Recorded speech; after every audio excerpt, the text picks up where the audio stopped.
Saudari-saudaraku yang terkasih di dalam Tuhan, jika Anda atau saya mengasihi orang-orang yang terpaksa karena suatu keadaan, Anda harus berada secara cukup jauh secara fisik dengan orang-orang tersebut, maka Anda tentu akan berusaha mencari cara, mencari jalan untuk bisa tetap terus berkomunikasi dengan orang-orang yang Anda cintai. Yang paling mudah biasanya sekarang kita menggunakan text message atau pesan lewat handphone kita. Atau kita juga bisa bahkan melakukan video call atau apapun itu.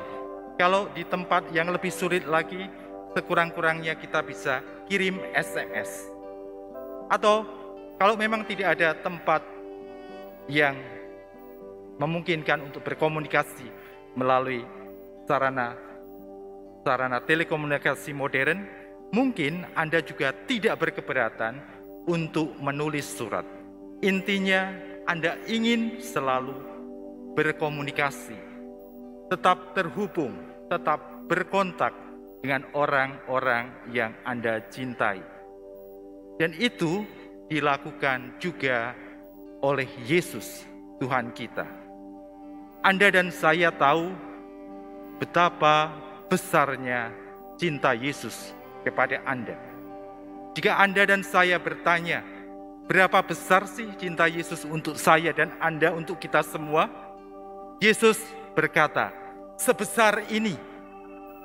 Tetapi dia melakukan ini di kayu salib dengan memberikan seluruh dirinya. Maka saudara-saudariku terkasih, besarnya cinta Tuhan yang seperti itu kepada kita memastikan dia selalu ingin berkontak, berkomunikasi dengan kita semua. Dia ingin tahu, ingin memastikan bahwa Anda dan saya selalu baik-baik saja. Caranya bagaimana? Dalam permenungan saya, Tuhan menggunakan dua cara. Yang pertama, setiap saat Tuhan menanti kita untuk berjumpa dengannya. 24 jam sehari Tuhan sediakan untuk kita, dan dia menunggu kita.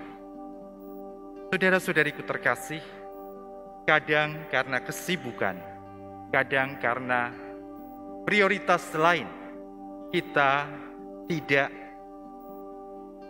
menggunakan kesempatan untuk berdoa. Yesus memahami kesibukan kita. Yesus memahami kesibukan orang-orang yang dicintainya. Tetapi cinta itu kreatif. Cinta itu tidak, ya sudah, pokoknya nggak mau, ya sudah. Itu bukan cinta. Cinta sejati itu kreatif. Maka Tuhan menggunakan kreativitasnya untuk memberi kesempatan kepada kita untuk tetap terhubung dengannya. Kalau kita mungkin terlalu sibuk untuk bisa berdoa dan tidak mudah kadang-kadang berdoa, lebih-lebih kalau sedang lelah atau sedang mengalami hal-hal yang banyak harus dikerjakan, kesibukan, Yesus memberikan cara kedua. Cara kedua adalah kitab suci. Kitab suci adalah surat cinta Yesus untuk Anda dan untuk saya. Mungkin Anda dan saya butuh konsentrasi lebih untuk berdoa supaya bisa sungguh mengalami perjumpaan dengan Yesus. Tetapi jika itu tidak bisa Anda lakukan, Yesus memberi kesempatan cara yang kedua, yaitu kitab suci. Bulan ini, saudara-saudari terkasih, bulan September adalah bulan kitab suci nasional. Kalau di depan kita ada kitab suci yang dihias dan ditahtakan secara berbeda dari minggu-minggu atau bulan-bulan yang lain, itu sebagai penanda dan pengingat buat kita bahwa bulan ini adalah bulan Kitab Suci. Gereja Katolik Keuskupan Surabaya mengajak kita merenungkan tema pada bulan Kitab Suci Nasional tahun ini, mengenal Yesus, Guru dan Tuhan kita.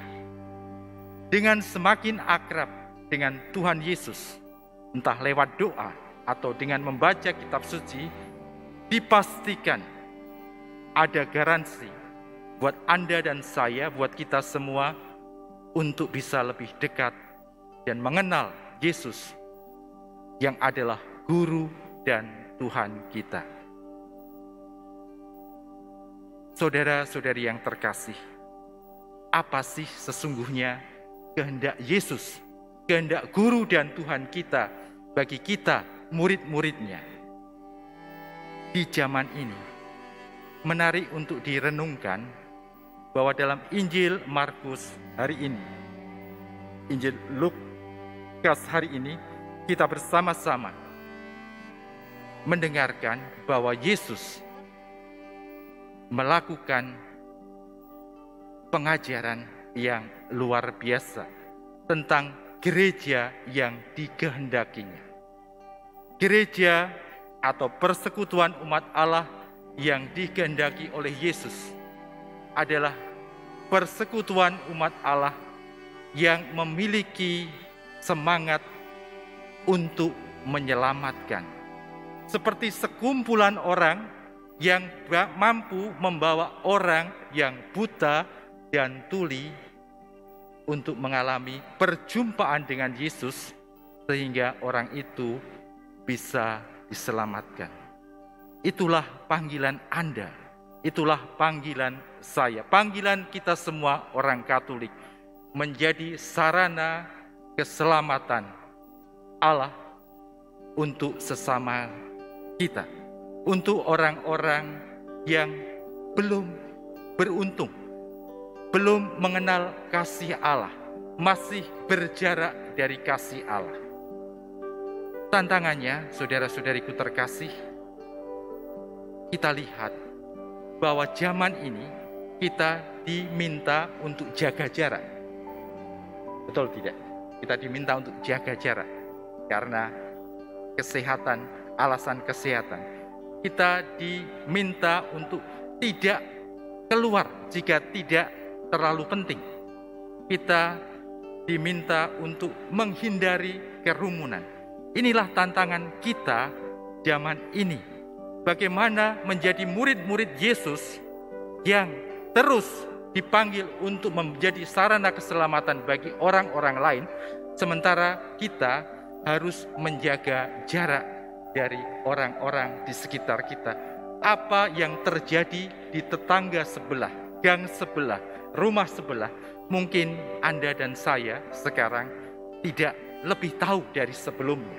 Lalu bagaimana kita menjadi sarana keselamatan bagi orang-orang di sekitar kita? Saudara-saudariku terkasih, ketika saya merenungkan ini, maka saya bertanya sesungguhnya dalam doa pribadi saya, dalam situasi pandemi seperti ini, bagaimana saya dan Anda tetap bisa menjadi gereja yang dikehendaki oleh Yesus, gereja yang menyelamatkan, gereja yang menjadi sarana keselamatan bagi orang-orang karena bisa memperjumpakan orang-orang yang belum beruntung dengan Yesus sendiri. Saudara-saudariku yang terkasih, bukankah tantangan kita begitu besar saat ini? Karena kita diminta untuk berdiam di rumah. Saya sebagai contoh, saya bisa saja terkurung dalam situasi yang serba aman, serba nyaman di pasturan Jalan Widodaren 15 dengan alasan menjaga protokol kesehatan karena tidak berkontak dengan masyarakat. Mungkin saya adalah warga masyarakat yang baik karena menjaga protokol kesehatan. Tetapi ketika mata saya, ketika hati saya terpisah dari masyarakat, saya harus mengaku saya bukanlah murid Yesus yang sejati. Karena Yesus menghendaki saya menjadi sarana keselamatan bagi orang lain. tantangan kita, saudara-saudariku terkasih, bagaimana meskipun secara fisik kita harus tetap berjarak jika tidak berkepentingan, tetapi hati kita tetap terhubung dengan situasi, dengan penderitaan, dengan kegelisahan, dengan kesusahan orang-orang di sekitar kita. Saudara-saudariku terkasih, syukur kepada Allah, kita punya media. Kita bisa mendengar apa yang terjadi di kiri dan kanan kita lewat televisi, lewat radio, lewat surat kabar. Kita bisa melihat apa yang terjadi di sekitar kita pada saat kita kebetulan harus bepergian. Coba buka mata dan terlebih buka hati kita. Maka Tuhan akan mengatakan apa yang sesungguhnya sedang terjadi di sekitar kita. Dan saat itu kita ditantang untuk lebih kreatif. Seperti Yesus, ketika cintanya tidak ditanggapi, dia tidak lalu berkata, dukun bertindak. Cinta ditolak, dukun bertindak. Bukan seperti itu. Cinta bertolak, cinta tidak terlalu ditanggapi, kreativitas ditantang untuk muncul kembali. Di masa pandemi ini, saudara-saudariku terkasih, kita dipanggil Tuhan untuk bisa lebih kreatif di dalam membawakan, menyalurkan cinta Tuhan bagi sesama kita.